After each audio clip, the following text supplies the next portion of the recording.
All right, these are my very quick thoughts on Final Fantasy 16. I've been playing it for only a few days now. I'm not that far into the game, but I've been kind of seeing a lot of discourse online about a lot of people kind of not saying that it's a true Final Fantasy game.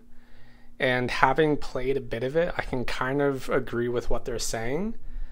I think luckily for me, I went into the game kind of knowing that it was going to be predominantly like a Devil May Cry, God of War-esque action game. So, I don't like, when's the last like Final Fantasy that was turn-based? Maybe like 13. And even that was kind of already changing up the format of the game so much. So I kind of went in with like no expectations. The only thing I did expect and that I was really hoping for was a game that had consistently like good cutscenes, good story. I was really disappointed by 15. I thought the only time I really felt something during that whole story was I guess some of the scenes during the Leviathan fight with the girl. If you've played that game, you kind of probably know what I'm talking about, because it's basically like the best scene in the game. I mean, obviously the ending kind of is closer to that level too, but overall that game was just so forgettable, so bland. And that game originally started from Final Fantasy Versus 13, which was, if you watch the original trailer, it had blood and it was much darker. And from what I've heard, it was going to be like, a much more mature Final Fantasy than the stuff that had come before. That went through development hell and became 15. But back then I felt like Square Enix did not want to go that route. They thought maybe it would have been too extreme. And so seeing Final Fantasy 16 have, crazy violence and people saying the F word as well as like nudity, it almost feels like they're now taking a chance on that more adult subject matter and content than they were wanting to, like practically a decade ago. So even though it's not really like a true Final Fantasy game and like kind of what feels like that in the sense, I think it's a very good development point for the series as a whole. So I'm very curious to see if they feel confident enough to kind of go with this decision on future games, to kind of go with an M rating and like coarse language and darker stories. So that's all in good. Other than that, so far I found the combat a bit repetitive. When I get more in the swing of it, I kind of have more fun with it. But it's incredibly button mashy. And the I guess the god fights in the game, they kind of just feel like you're playing cutscenes. That whole part of the game kind of reminds me of Metal Gear Solid 4, in the sense that, a lot of those battles like were practically just cutscenes with health bars kind of layered on top.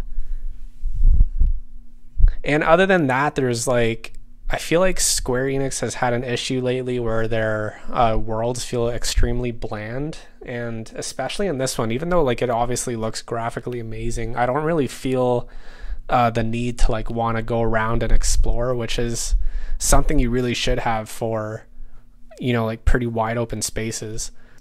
Aside from that, I will say the voice acting in the game is incredible. It's probably some of the best voice acting I've seen in I don't even know how long. But the main voice actor for Clive is incredible, like really, really good. And surprisingly, Sid is like a big character in this game, and he has a very cool voice and he's a very cool character, which is cool because usually he's not such a major character. And the story, even though like it really feels like a ripoff of Game of Thrones season 1, like with the dog and everything, and the dynamic between, you know, the guy who looks like Jon Snow and like his mom in the game. It feels very Game of Thrones, but the story has been very dramatic, and it's been really good so far. The only thing I will say is with the M rating, they do say the F word a bit too much. Like there's some times where it's like so frequently used that it's comical, and that kind of takes away a bit from the game. So that's the only thing I felt like could have been chilled out on a bit more. But yeah, other than that, I wouldn't pay full price for the game based on what I've played so far. So if it's something you're interested in playing, I'd definitely wait for it to kind of go down in price, just because like it doesn't really at this moment feel like a true Final Fantasy. It's more like a medieval Devil May Cry.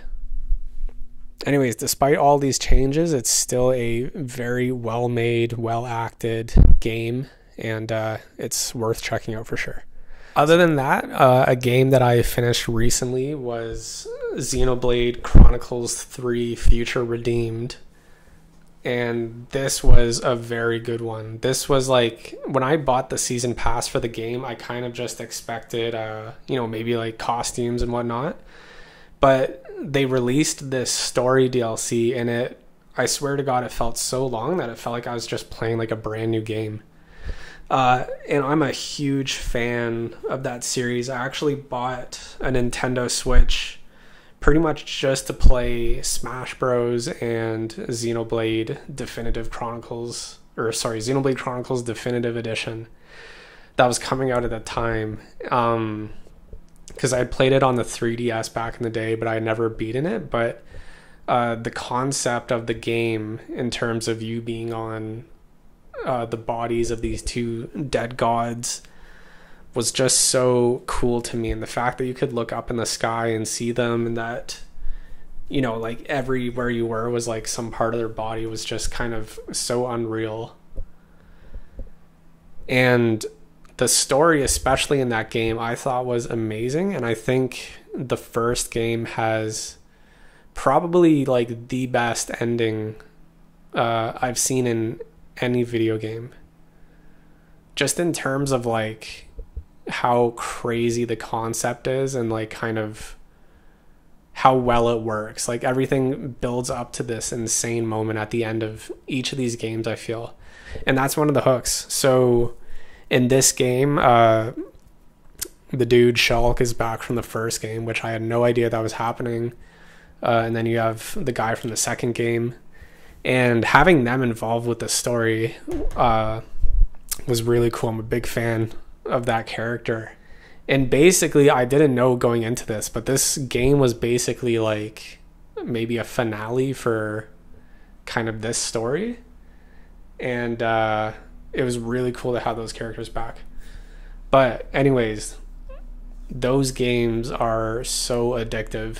The characters are always great. The world is always amazing. The combat is really fun once you kind of, you know, get everyone set up the way you need it to be. So yeah, that's another quick one I've been playing, and like the other games, like Future Redeemed has just an insane ending. And it's the type of shit I just feel like I do not see in games anymore. So those are just super unique, and I cannot recommend them enough. And I'm thinking of, I want to see if I can buy the Xeno Saga series. I don't know if that's worth playing, so I'll probably look more into that. But other than that, I hope you enjoy this video, and have a good night.